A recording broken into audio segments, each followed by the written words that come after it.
चलिए जी, welcome to the tax club. तो दोस्तों हम बात करते हैं सेक्शन 222 डीम डिविडेंड के बारे में। लास्ट वीडियो में हमने सेक्शन 222 ए के बारे में डिस्कशन करा, कुछ एग्जांपल भी करे और पूरी तरह से चीज़ों को लॉजिक समझा, क्या रीज़न था उसके बनाने का, क्यों ये प्रोविज़न आए, क्या प्लानिंग होती थी, उस प्लानिंग को गवर्नमेंट ने कैसे नलीफाई करा, इस बारे में हमने पूरी डिटेल डिस्कशन करा था।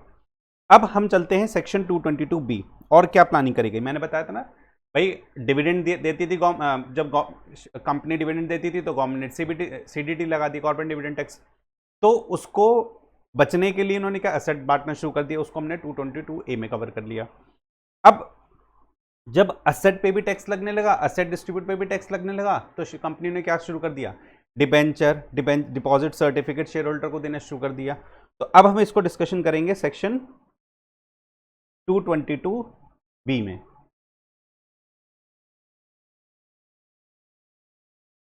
222 बी में क्या करती थी, डिस्ट्रीब्यूशन ऑफ डिवेंचर या deposit certificate to shareholder and bonus share to preference shareholder. ये क्या है, भी बात करेंगे, इसका डिस्कशन करेंगे। Any distribution to its shareholder, equity या प्रेफरेंस। देखिए यहां पर इक्विटी प्रेफरेंस के बारे में बात कर रहा हूं कि सब equity preference, equity share holder या प्रेफरेंस शेयर होल्डर को किया जाने वाला डिस्ट्रीब्यूशन। 222 ए में भी हमने बात करी थी कि इक्विटी हो या प्रेफरेंस हो, किसी को भी एसेट दी जाती है तो डीम्ड डिविडेंड माना जाएगा। इसी तरह सेक्शन 222 बी के अंदर भी अगर किसी तरह का कोई डिस्ट्रीब्यूशन है, किसको, अच्छा किस तरह का डिस्ट्रीब्यूशन है, वो डिस्ट्रीब्यूशन होना चाहिए डिबेंचर के रूप में, डिबेंचर स्टॉक के रूप में या डिपॉजिट सर्टिफिकेट के रूप में, इन एनी फॉर्म या किसी और तरीके से। अगर कंपनी अपने शेयर होल्डर को, वो शेयर होल्डर चाहे इक्विटी शेयर होल्डर हो चाहे प्रेफरेंस शेयर होल्डर हो, कंपनी अगर डिबेंचर, डिपॉजिट सर्टिफिकेट इस तरह का कोई डिस्ट्रीब्यूशन करती है अपने शेयर होल्डर को, चाहे उस डिबेंचर पे इंटरेस्ट हो या इंटरेस्ट ना हो, to the extent of accumulated profit whether capitalise और नॉट। क्या ये वाली लाइन हमने पहले भी ऊपर पढ़ी हुई है, to the extent of accumulated profit whether capitalise और नॉट? हाँ, हमने पहले भी पढ़ी हुई है, कोई नई चीज नहीं है हमारे लिए। तो सेक्शन 222 बी कहता है कि कंपनी अगर तुम अपने शेयर होल्डर को, चाहे वो इक्विटी हो चाहे वो प्रेफरेंस हो, अगर डिबेंचर, डिपॉजिट सर्टिफिकेट वगैरह इश्यू करते हो, तो हम उसको to the extent of accumulated profit, चाहे वो एक्यूमुलेटेड प्रॉफिट आपने कैपिटलाइज ही क्यों ना कर दिया हो, हम उसको डीम डिविडेंड मानेंगे सेक्शन 222 बी के अंदर। अब अगला पॉइंट इसमें कहता है,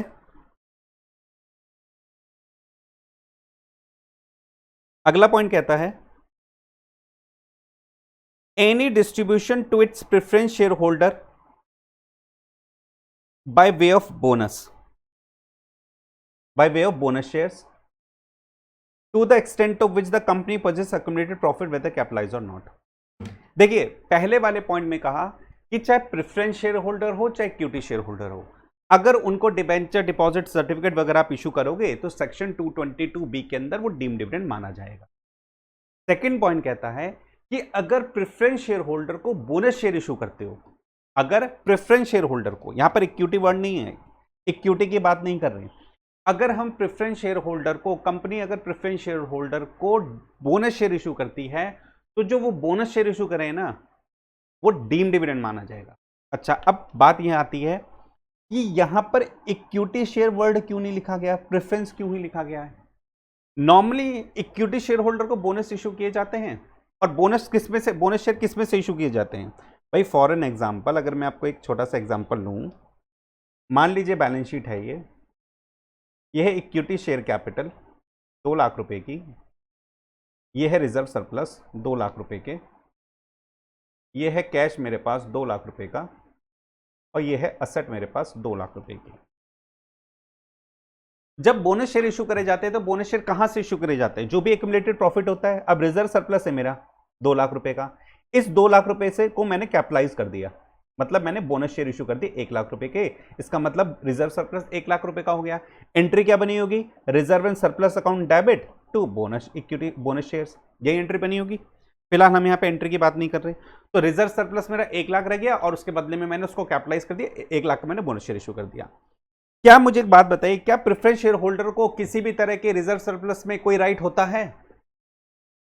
भाई आप बोनस शेयर इशू करोगे अपने एक्यूमुलेटेड प्रॉफिट को, आपका जो भी प्रॉफिट है उसको कैपिटलाइज करके। भाई बोनस शेयर तो रिजर्व सरप्लस में से इशू होंगे ना। जब प्रेफरेंस शेयर होल्डर को रिजर्व सरप्लस में किसी तरह का कोई राइट ही नहीं होता है तो उनको बोनस शेयर आपने कैसे इशू कर दिए? और अगर आपने बोनस शेयर इशू करे हैं तो क्या इसका मतलब आपने उनको डिविडेंड देने की कोशिश करी है? जी हाँ, बिल्कुल आपने डिविडेंड देने की कोशिश करी है। और यही रीजन है, इस वाले पॉइंट में लिखा है कि अगर प्रेफरेंस शेयर होल्डर को बोनस शेयर इशू करे जाते हैं तो वो डीम डिविडेंड होंगे। कितने हद तक होंगे? To the extent of accumulated profit whether capitalised or not. अब हमारे वाले इस वाले क्वेश्चन में अगर मैं बात करूं कि मैंने प्रेफरेंस शेयर होल्डर को बोनस शेयर इशू करे हैं, बोनस शेयर इशू अगर ही मान लीजिए बोनस शेयर मैंने प्रेफरेंस शेयर होल्डर को इशू करे होते तो क्या ये डीम डिविडेंड माना जाता? ये डीम डिविडेंड हो जाता सेक्शन 222 बी के अंदर। लेकिन ये इशू किसको करे होते? सिर्फ और सिर्फ प्रेफरेंस शेयर होल्डर को। अगर इक्विटी शेयर होल्डर को बोनस शेयर इशू करें हैं तो इक्विटी शेयर होल्डर को तो बोनस शेयर इशू करे जाते हैं, वो डीम डिविडेंड का कॉन्सेप्ट कहां से आ जाएगा? भाई इक्विटी शेयर होल्डर का तो रिजर्व सरप्लस में राइट होता ही है, इक्विटी शेयर होल्डर का तो रिजर्व सरप्लस में राइट होता ही है, उनको अगर बोनस शेयर इशू करें तो वो डीम डिविडेंड नहीं है। इसलिए यहां पे स्पेसिफिक प्रेफरेंस शेयर होल्डर की बात बोलिए, ठीक है। तो इस सेक्शन में भी कुछ खास नहीं है, यही दो तीन चीजें थी कि प्रेफरेंस शेयर होल्डर को अगर बोनस शेयर इशू करते हो तो वो डीम डिविडेंड है। बाकी अगर इक्विटी या प्रेफरेंस किसी को भी डिबेंचर, डिपॉजिट सर्टिफिकेट या इस तरह की कोई फॉर्म में इशू करते हो to the extent of accumulated profit, deem dividend माना जाएगा। अब क्वेश्चन आता है कि साहब आपने प्रेफरेंस शेयर होल्डर को जो बोनस शेयर इशू करे हैं वो आपने कहा डीम डिविडेंड है, तो बोनस शेयर की क्या market value central industries limited, यहां पर आपको मैंने लास्ट रिकॉर्डिंग में आपने देखा होगा, यहां पे मैंने केस का डिस्कशन करा था आप लोगों के साथ। सेंट्रल इंडिया इंडस्ट्रीज लिमिटेड, इस रूल के हिसाब से, सुप्रीम कोर्ट के इस जजमेंट के हिसाब से, क्या बोनस शेयर की मुझे मार्केट वैल्यू लेनी चाहिए? हाँ सर, बोनस शेयर की मार्केट वैल्यू लेनी चाहिए। The market value of such bonus share is deemed as dividend in the hands of preference shareholder. ठीक बात है। अच्छा, मैंने इक्विटी या प्रेफरेंस शेयर होल्डर को जो डिबेंचर इशू करे थे उसको भी मैंने डीम डिविडेंड माना था, क्या उन डिबेंचर की भी मुझे मार्केट वैल्यू लेनी चाहिए डीम डिविडेंड के नाम पर? यहां पर अगर मैंने इनको डिबेंचर इशू करे हैं, इस वाले एग्जांपल में मान लीजिए मैंने कोई डिबेंचर इशू कर दिए हैं,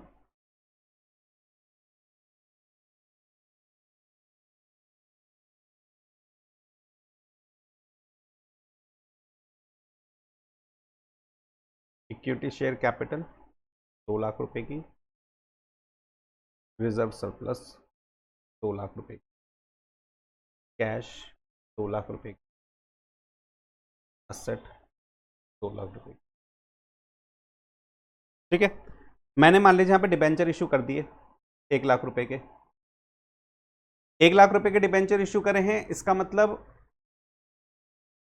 अब कंपनी की ये एक्यूमुलेटेड प्रॉफिट होगा, ये डिबेंचर की वैल्यू मेरी क्या होगी? एक्यूमुलेटेड प्रॉफिट होगी, लेकिन इसकी क्या मार्केट वैल्यू, इसकी मुझे क्या कंसीडर करनी पड़ेगी? Market value. कहां तक? To the extent of accumulated profit. अब ये तो 1 लाख है, मान लीजिए इसकी मार्केट वैल्यू 1.5 लाख होती, मार्केट वैल्यू अगर मान लीजिए 1.5 लाख रुपए होती तो डीम डिविडेंड मेरा कितना आता? 1.5 लाख रुपए बी में अंदर।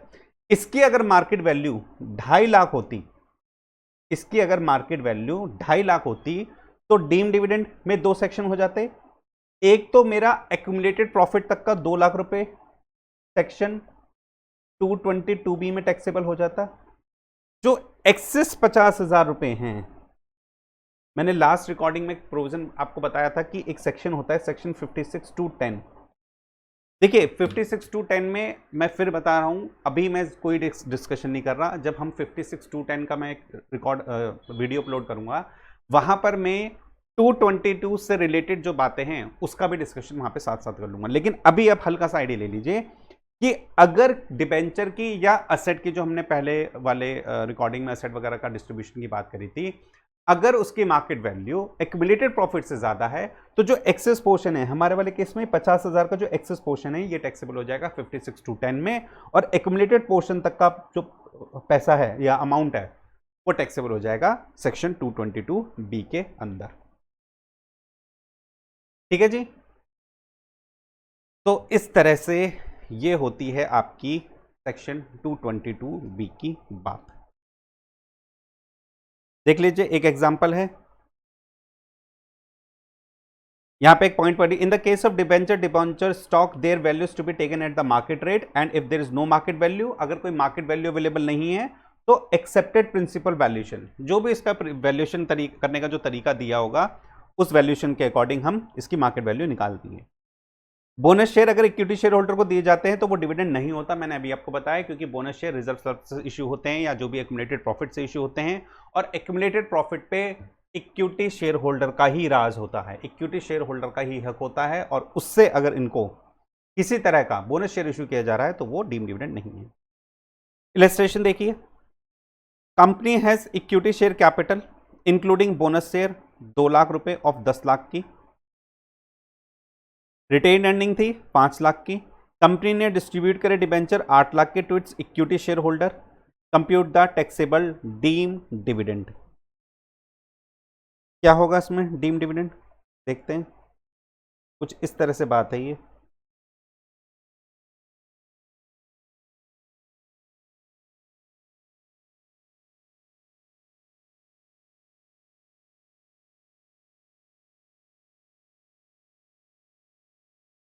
बैलेंस शीट कुछ ये दी हुई है मुझे,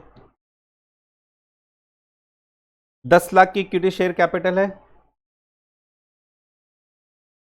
equity share capital 8 lakh, bonus share 2 lakh, 10 lakh की हो गई, और आपकी जो रिटेन अर्निंग है वो है 5 लाख, ठीक है, वो है 5 लाख। कंपनी ने डिस्ट्रीब्यूट करे हैं debenture to its equity shareholder, equity shareholder को इशू करे हो या प्रेफरेंस शेयर होल्डर को इशू करे हो, डिबेंचर किसी को भी इशू करें वो तो डीम डिविडेंड के प्रोविजन के अंदर फॉल हो जाएगा, टैक्सेबल हो जाएगा। अब इसकी जो मार्केट वैल्यू, जो डिबेंचर इशू करें उसकी मार्केट वैल्यू 8 लाख रुपए, जो डिबेंचर इशू करे हैं, जो डिबेंचर इशू करे हैं उसकी मार्केट वैल्यू मान के चलने 8 लाख रुपए है। क्या कहता है सेक्शन 222 बी, टैक्सेबल होगा to the extent of accumulated profit whether capitalise और not, to the extent of accumulated profit, एक तो ये वाला आ जाएगा, और जो हमने मैंने क्या बताया था, बोनस शेयर कहां से इशू होते हैं, जो आपका एक्यूमुलेटेड प्रॉफिट है, इसको हमने सिर्फ कैपिटलाइज कर दिया ना, तो हम तो इसको भी कंसीडर करेंगे।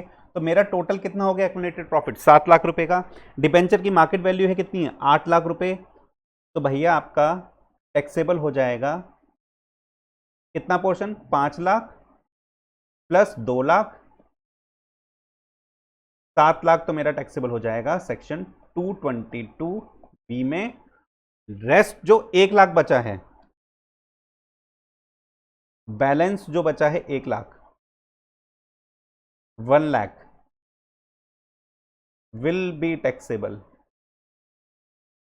Under section 56 to 10, will be taxable under section 56 to 10 में, ठीक है जी। तो इस तरह से ये क्वेश्चन समझ हो गया। अगला क्वेश्चन क्या कहता है, कंपनी के पास इक्विटी शेयर कैपिटल है, बोनस शेयर है 2 लाख के, वही केस है 8 लाख प्लस 2 लाख, 8 लाख प्लस 2 लाख के बोनस शेयर हैं, प्रेफरेंस शेयर कैपिटल है 2 लाख की, रिटेन अर्निंग है 14 लाख की, कंपनी ने इश्यू करे bonus share to all the shareholder 1:1, compute the taxable deem dividend. Bonus share जो equity share capital, equity shareholder को इश्यू करे गए हैं, वो तो मेरा डीम डिविडेंड के कॉन्सेप्ट में फॉल ही नहीं करेगा। हमें सिर्फ टैक्सेबल डीम डिविडेंड सेक्शन 222 में कौन से होंगे, प्रेफरेंस शेयर होल्डर वाले। तो प्रेफरेंस शेयर होल्डर के पास जो कैपिटल थी वो थी 2 लाख रुपए, और 1:1 में मैंने बोनस शेयर भी इशू करे, इसका मतलब 2 लाख के लगभग बोनस शेयर इशू करे हैं, और मेरे पास एक्यूमुलेटेड प्रॉफिट तो दुनिया भर का है, 14 लाख का तो रिटेन अर्निंग है, प्लस 2 लाख का मेरा ये बोनस शेयर की कैपिटल है, तो मेरे पास करीब 16 लाख का रिटेन अर्निंग पड़ी, और मैंने सिर्फ इशू करे 2 लाख के, तो मेरा टैक्सेबल 222B में कितना हो जाएगा, 2 लाख रुपए। ठीक है, रिटेन अर्निंग तो मेरे पास बहुत सारी पड़ी है ना। तो यहां पर कंफ्यूजन बस ये हो सकती है कि बोनस शेयर जब हम टैक्सेबल कर रहे हैं तो प्रेफरेंस के हाथ में करना है, इक्विटी के हाथ में टैक्सेबल नहीं करना है। ठीक है जी, तो ये था आपका सेक्शन 222B।